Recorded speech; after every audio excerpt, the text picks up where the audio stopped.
Alors en plein après-midi, à 15h30, la FIA a fait une vidéo de présentation de la nouvelle réglementation 2026. Ça a duré un gros quart d'heure en gros. Voyons ce qu'il en est du coup. Donc le règlement sera ratifié le 28 juin.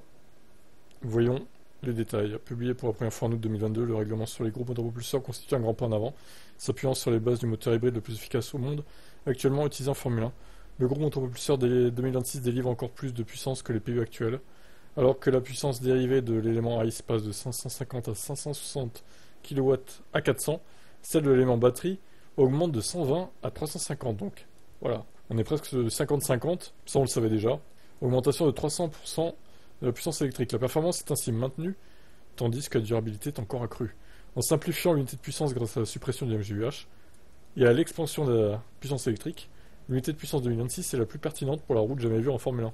Et en tandem avec un carburant 100% durable, elle fournit une plateforme avant-gardiste pour les transferts des innovations futures. De plus, la quantité d'énergie pouvant être récupérée lors du freinage est doublée, ce qui donne une énergie totale récupérable de 8,5 MJ par tour. Un mode de priorité manuel a été inclus pour créer de meilleures opportunités de dépassement, alors que le déploiement pour une voiture de tête diminuera après 290 km/h pour atteindre 0 à 355. La voiture suiveuse bénéficiera du MGUK Override fournissant 350 kW jusqu'à 337 km/h et plus 0,5 MJ d'énergie supplémentaire. Donc là, ça va faire une espèce de kers automatisé, quoi, pour ceux qui sont derrière. Et par contre, ceux qui sont devant n'iront pas droit. Alors, est-ce que ce sera automatisé ou est-ce que les pilotes auront le contrôle là-dessus? C'est un peu dur à dire, mais bon. Il faudra pas qu'il y ait de bug, hein, pour pas qu'il y ait de pilotes lésés ou aussi. Imaginez, ça marche mal. Le mec derrière, au final, il reçoit pas toute la puissance. Enfin, j'espère que ça sera au point, quoi. Conçu pour attirer de nouveaux constructeurs dans ce sport, la réglementation a conduit à des engagements de la part de fournisseurs existants tels que Ferrari, Mercedes, Alpine, au retour de Honda en tant que constructeur et à l'arrivée d'Audi et Ford, avec Red Bull Powertrains. Conçue pour être plus petite et plus légère que la génération actuelle de voitures, les dimensions de la voiture ont été modifiées pour adhérer au concept de voiture agile. L'empattement passe de maximum de 3,60 m à 3,40 m, tandis que la largeur est réduite de 10 cm et font 1,90 m de large. La largeur maximale du sol sera réduite de 150 mm. Le poids a été également revu. Le poids minimum sera de 768 kg, soit 30 kg de moins que les homologues de 2022. Ça comprend 722 kg de voiture et de pilote, plus 46 kg de masse estimée des pneus. L'appui aérodynamique a été réduit de 30% et la traînée de 55%. La taille des roues de 18 pouces, introduite en 2022, est conservée, bien que la largeur des pneus avant a été réduite de 25 mm et celle des pneus arrière de 30 mm, mais avec une perte d'adhérence minimale. Les voitures 2026 bénéficieront également de tout nouveau système aérodynamique active. Le système impliquant des ailerons avant et arrière mobiles se traduira par des vitesses de virage plus élevées avec le déploiement du mode Z standard. En ligne droite, les pilotes pourront passer au X mode. C'est quoi ce délire, tous ces trucs là? On n'y comprend rien, hein. Une configuration à faible traînée conçue pour maximiser la vitesse en ligne droite. Donc en vrai, en fait, il y aura une espèce de DRS à l'avant aussi, quoi. L'aileron à l'avant s'ouvrira pour laisser passer, pour que la voiture aille plus vite en ligne droite, tout simplement.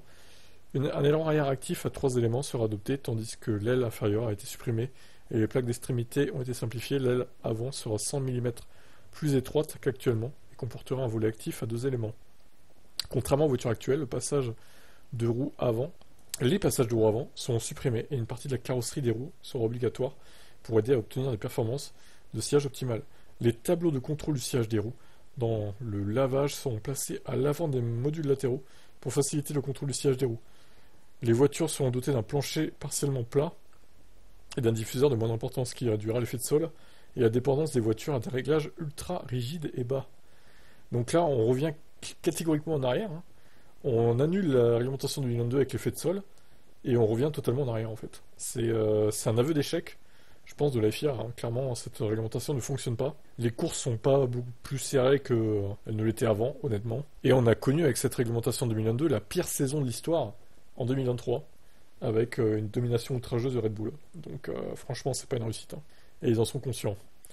La sécurité. La recherche rigoureuse de la FIA en matière de sécurité est confirmée dans le règlement 2026. La réglementation révisée en matière de choc frontal introduit une structure en 2 étapes pour éviter les incidents de ces dernières années où la structure de choc frontal FIS s'est rompue à proximité de la cellule de survie après un premier impact, laissant la voiture sans protection en cas de choc ultérieur. La protection contre les intrusions latérales a été augmentée. La nouvelle spécification offre une protection améliorée contre les intrusions autour du cockpit et double plus que la protection fournie par le côté de la pile à combustible.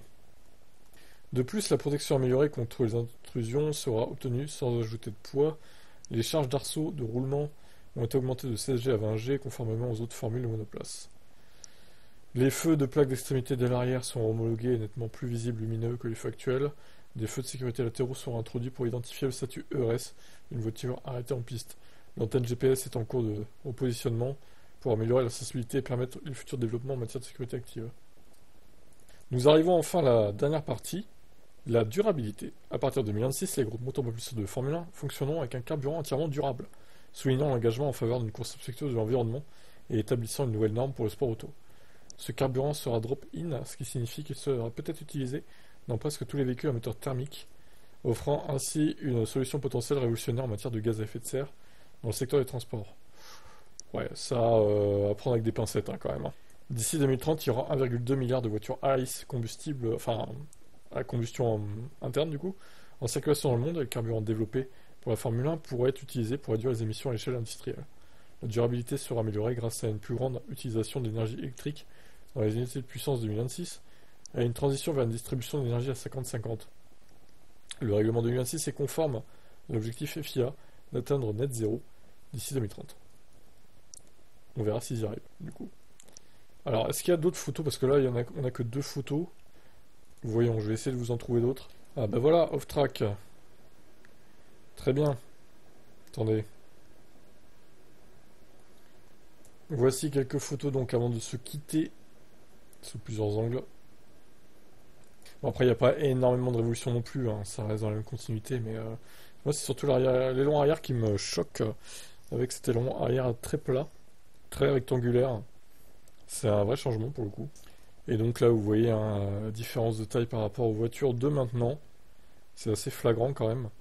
C'est bien qu'on revienne un peu en arrière au niveau des dimensions, parce qu'elles étaient vraiment trop grosses, hein. Les voitures de maintenant, elles font 2 mètres de large, quoi. Enfin, je sais pas si vous imaginez. 2 mètres de large dans la vie de tous les jours, il y a très peu de voitures qui sont aussi larges, hein. Si, les gros SUV, quoi.